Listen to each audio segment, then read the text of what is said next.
The British National History Museum. One of the most notoriously memed on institutions in all of that island state. Known for stealing important cultural artifacts under the guise of teaching history. The jokes about it absolutely need no introduction. But what if I told you one of the very most effective ways this institution was joked about came from Britain itself? And not only that, but he is also one of the funniest characters in all of the setting he is in, and his kleptomania has led him to have some of the most memorable run-ins in all of the setting. Yes, today I am talking about the Grand Archivist of Solemnus himself. Anybody who has even dipped slightly into Warhammer has heard his name come up, and for very, very good reason. With him and his totally not boyfriend, Oricon the Diviner, helming one of the most popular Necron books of all time. I am your host, Inquisitor Calliope, and today we will be diving into the Grand Archivist himself, Trazyn the Infinite.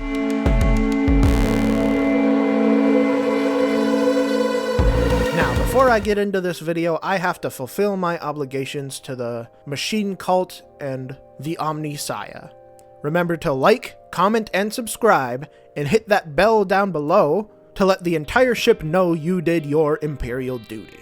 Now, where to start with Trazyn?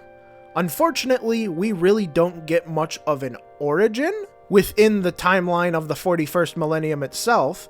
However, we do get a little bit from the aforementioned book, The Infinite and the Divine, about what he was like on the Necron's homeworld. And back then, he was much similar to what he is now, except without the kleptomania made from years and years of being immortal when he is not supposed to be. From what we see, he was just an old man towards the end of his lifespan as a Necrontyr, and at some point, he either willingly or was dragged into the machines for biotransference. This comes from a part of The Infinite and the Divine where him and Oricon are speaking on their memories of the before times. And there's this interesting part where things get a little mixed up. I don't know. I will not spoil The Infinite and the Divine. If you want to hear what I'm talking about, go read it. The important part is he became a Necron, just like the rest of his entire race, at the behest of the Star Gods. And then the gaps unfortunately come back, as we have no real idea what he did during the war, but given his nobility as a grand historian, he likely had at least some level of individuality among the hordes of the Chrome Domes. So having to fast forward past the entire war in heaven, which is done way too much if you ask me, and even past the Necron's grand sleep themselves, we get to another unsure date. That being when Trazyn himself awoke. From what I've been able to gather from what's in The Infinite and the Divine itself, Trazyn seems to have been one of the very first Necrons to awaken. And almost immediately, his old nature of being an archivist established itself once again, except twisted by the 65 million-ish years of sleep. He woke up as an absolute kleptomaniac. And also, funnily enough, just being an absolute shitter. One of Trazyn's most prominent features that you will notice comparing him to other Necrons is that he is always smirking. He literally restructured his necrodermis, which if you didn't know, Necrons can't actually do that, to constantly have this mocking smile on his face. And if that doesn't tell you exactly what kind of character we're working with, I don't know what will. Now, since we're at the start of his story within the universe, let's get down to what he actually does. So like I said at the very beginning of this video, what he does is really a twisted and heavily satirized version of what any real museum does, or at least I should say, any disrespectful real museum. Because there are ways to do what both he and all museums do respectfully. However, respect in Trazyn's dictionary is really only a word that applies to him. As he goes around collecting artifacts of the Necrontyr, artifacts of the current Necrons, and artifacts of every single race in the galaxy, storing them for display on his archive world of Solemnis. And as the analogy really speaks to, he does not do this with permission.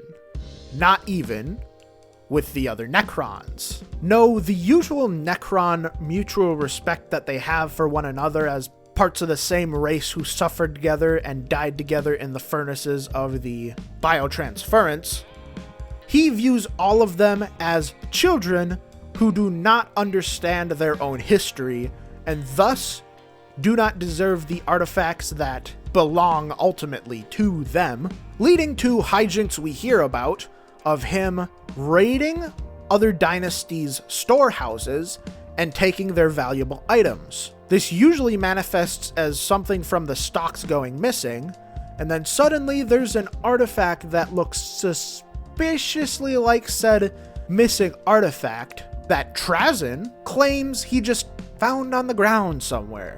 Now, obviously, people do not accept this bullshit, because it ultimately is bullshit and most people can see it. However, that is where Trazyn's warlike capabilities ultimately come into play. Despite being a complete literal nerd who absolutely has no mind for commanding an army, Trazyn has two special things about him that he probably stole from somewhere that give him the ultimate edge in any combat situation. The first of these being the empathic obliterator, a staff that, when pointed at somebody, obliterates them and everyone who is close to them and sees them in a positive light, who has empathy for them, as it were. And the second is an artifact that doesn't really have a name, but is some sort of mysterious ancient technology, even ancient to the Necron tier, that allows him to have surrogate hosts. Essentially, any Necron warrior, Lich Guard, lords, overlords, and cryptechs under him is sort of infected with the ability of this device, and should Trazyn ever die, he can essentially just download his consciousness into these other bodies, and then, using the abilities that Necrodermis regularly has, morph his new body into these new forms he has taken. This ultimately makes Trazyn literally unkillable, in that you would have to destroy the entirety of every single Necron that he has under him to get rid of him, which ultimately is impossible as he keeps, somehow, getting requisitioned forces. Now that you've been introduced to the King Shitter himself, let's get on to some of the most important events that he has been involved in. Mainly, the 13th Black Crusade. So during the events of Abaddon's little tantrum over Cadia trying to take it down, there is a particular tech priest that we will eventually have an episode on himself, known as Belisarius Cawl. Belisarius Cawl has been tasked with the mission to go down under Cadia and investigate the black stone pillars that were there to see if they could be used to stop Abaddon's advance, which is when our boy arrives. Being just absolutely himself, Trazyn appears besides Cawl and offers to help him, because he ultimately does not want the humans to die because there's so much left to steal from them. Revealing to Cawl that these pylons are actually Necron technology and he has the secrets how to operate them. But of course, he being Cawl, at first, he denies Trazyn's help. He says, no, fuck you, I can get this myself, and he goes about working about it, and after a lot of time of failing, Trazyn asserts the offer himself, in the most Trazyn way possible, as he is constantly there speaking through a scarab, taunting Cawl and saying that he's never going to get it without his help. So eventually, Cawl does actually relent, and at that point, Trazyn appears next to the pylons, and he goes about activating them.